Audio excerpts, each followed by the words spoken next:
Assalamualaikum warahmatullahi wabarakatuh.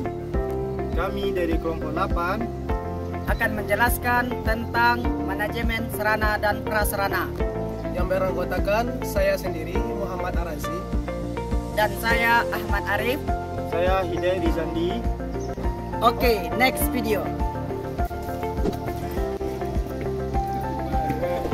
Bismillahirrahmanirrahim. Baik, kami dari kelompok 8 akan menjelaskan tentang manajemen sarana dan prasarana.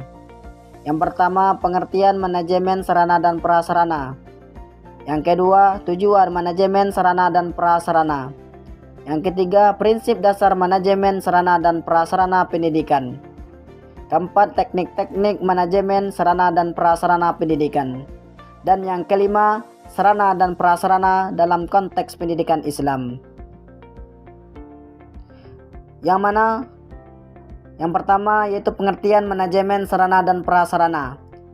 Manajemen sarana dan prasarana merupakan kegiatan mengatur mulai dari merencanakan kebutuhan, pengadaan, penyimpanan dan penyaluran, pemanfaatan, pemeliharaan, penginventarisan dan penghapusan serta pertanggungjawaban sarana dan prasarana pendidikan agar berfungsi sesuai dengan tujuan yang telah ditetapkan. Kegiatan pengelolaan ini meliputi kegiatan perencanaan, pengadaan, pengawasan, penyimpanan, inventarisasi, dan penghapusan serta penataan. Menurut Toha 2016. Adapun selanjutnya yaitu tujuan manajemen sarana dan prasarana. Menurut Bapedal dalam buku Syahrir 2019 menjelaskan secara rinci tentang tujuan manajemen sarana dan prasarana pendidikan sebagai berikut. Yang pertama, untuk mengupayakan pengadaan fasilitas sekolah melalui perencanaan dan pengadaan bahan yang bijaksana sehingga sekolah dapat memperoleh bahan dan bangunan sesuai dengan kebutuhan. Yang kedua, untuk mengupayakan penggunaan fasilitas sekolah secara tepat dan efisien. Yang ketiga, untuk mengupayakan pemeliharaan fasilitas sekolah sehingga keadaannya selalu dalam keadaan siap pakai dalam setiap diperlukan untuk semua personel sekolah. Dan yang keempat, untuk menjamin kesiapan operasional peralatan untuk mendukung kelancaran pekerjaan sehingga mendapatkan hasil yang baik. Baiklah, selanjutnya kita akan masuk pada pembahasan berikutnya, yaitu mengenai prinsip dasar manajemen sarana dan prasarana pendidikan. Menurut Rusdi Amanda tahun 2017, prinsip dasar manajemen sarana dan prasarana pendidikan ada 5. Yang pertama, prinsip pencapaian tujuan. Yang kedua, prinsip efisiensi. Yang ketiga, prinsip administratif. Keempat, prinsip kejelasan tanggung jawab. Kelima, prinsip kekohensifan. Menurut Piansa dan Somad, prinsip dasar manajemen sarana dan prasarana pendidikan ada 8. Yang pertama, ketersediaan. Sarana dan prasarana sekolah harus tersedia kapanpun diperlukan untuk mendukung proses belajar mengajar secara optimal. Yang kedua, kemudahan. Sarana dan prasarana sekolah harus mudah digunakan agar tidak sulit diperoleh. Ketiga, kegunaan. Sarana dan prasarana sekolah harus saling mendukung agar proses pembelajaran tidak terganggu. Keempat, prinsip kelengkapan. Sarana dan prasarana sekolah harus tersedia sepenuhnya agar proses belajar mengajar tidak terganggu. Kelima, prinsip kebutuhan peserta didik. Sarana dan prasarana sekolah harus mampu memenuhi kebutuhan siswa yang beragam. Keenam, ergonomis. Sarana dan prasarana sekolah harus dirancang sesuai dengan konsep ergonomis untuk mendukung proses belajar mengajar sesuai konsep kenyamanan. Ketujuh, masa pakai. Sarana dan prasarana sekolah harus layak dalam jangka panjang. Kedelapan, pemeliharaan. Sarana dan prasarana sekolah hendaknya praktis untuk dirawat atau dipelihara sehingga tidak menyulitkan dalam proses pemeliharaannya. Baiklah, selanjutnya teknik-teknik manajemen sarana dan prasarana pendidikan. Di sini terdapat 8 poin, yaitu yang pertama, analisis dan penyusunan rencana kebutuhan sarana dan prasarana pendidikan.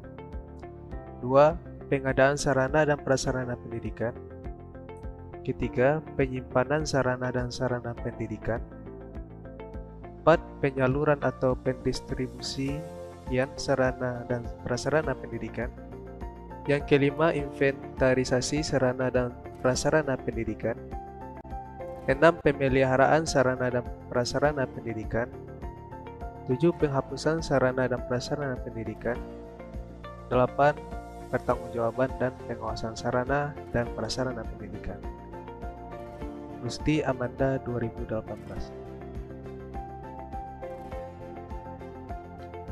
Kemudian poin selanjutnya yaitu sarana dan prasarana dalam konteks pendidikan Islam. Terdapat dalil di dalam surat An-Nahl ayat 68 sampai 69. Bismillahirrahmanirrahim. Wa auha rabbuka ila nahli an ittakhizi minal jibali buyutan wa minas sajadi wa mimma ya'risuna. Thumma kulli min kulli thamarati fasluki subula rabbiki zululan yakhruju min butuniha syarabu mukhtaliful wanu fihi shifa'ul linnasi inna fi dzalika laayatan liqaumi yatafakkarun. Yang artinya, Tuhanmu mengilhamkan kepada lebah, buatlah sarang-sarang di pegunungan, pepohonan, dan bangunan yang dibuat oleh manusia. Kemudian makanlah wahai lebah dan segala macam buah-buahan, lalu tempuhlah jalan-jalan Tuhanmu yang telah dimudahkan bagimu. Dari perutnya itu keluar minuman, yaitu madu yang beraneka warnanya. Di dalamnya terdapat obat bagi manusia. Sesungguhnya pada yang demikian itu benar-benar terdapat tanda kebesaran Allah bagi kaum orang yang berpikir. Ayat tersebut menjelaskan bahwa lebah dapat menjadi media atau alat bagi orang-orang yang berpikir untuk mengenal kebesaran Allah Subhanahu wa taala. Nabi Muhammad SAW juga selalu menggunakan alat atau media, baik berupa benda maupun non-benda, dalam mendidik sahabatnya. Adapun salah satu alat yang digunakan Rasulullah untuk menyampaikan pemahaman kepada para sahabatnya adalah dengan menggunakan gambar. Diriwayatkan oleh Imam Ahmad dan Al-Hakim dari Abdullah bin Mas'ud, ia berkata, Rasulullah SAW membuat kami garis dan bersabda, ini jalan Allah. Kemudian membuat garis-garis di sebelah kanan dan kirinya dan bersabda, ini adalah jalan-jalan setan. Yazid berkata, garis-garis yang berpencar-pencar. Rasulullah SAW bersabda, di setiap jalan ada setan yang mengajak kepadanya. Hadis di atas menjelaskan bahwa Rasulullah SAW menggunakan garis-garis sebagai alat pendidikan untuk menjelaskan apa yang ingin beliau sampaikan kepada para sahabatnya. Kemudian, Al-Quran juga menjelaskan tentang pemanfaatan lingkungan sebagai media pendidikan melalui tadabbur alam. Sebagaimana yang terdapat di dalam surat Al-Ghashiyah ayat 17-21. Bismillahirrahmanirrahim.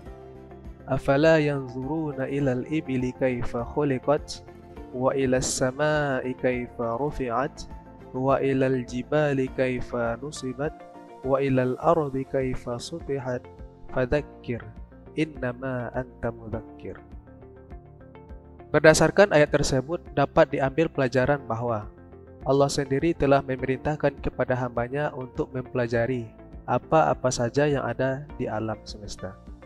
Karena Allah tidak menciptakan segala sesuatu secara percuma. Dengan mengamati segala ciptaannya tersebut, maka dapat menjadikan ilmu, iman, dan takwa kita bertambah. Hal ini membuktikan bahwa kondisi lingkungan dan alam sekitar kita pun dapat digunakan sebagai media pembelajaran yang efektif dan efisien. Hidayat dan Wijaya 2017. Itulah presentasi kami tentang manajemen sarana dan prasarana, yaitu membahas tentang pengertian, tujuan, prinsip dasar manajemen, dan teknik-teknik manajemen sarana dan prasarana pendidikan. Sekian, terima kasih. Assalamualaikum warahmatullahi wabarakatuh.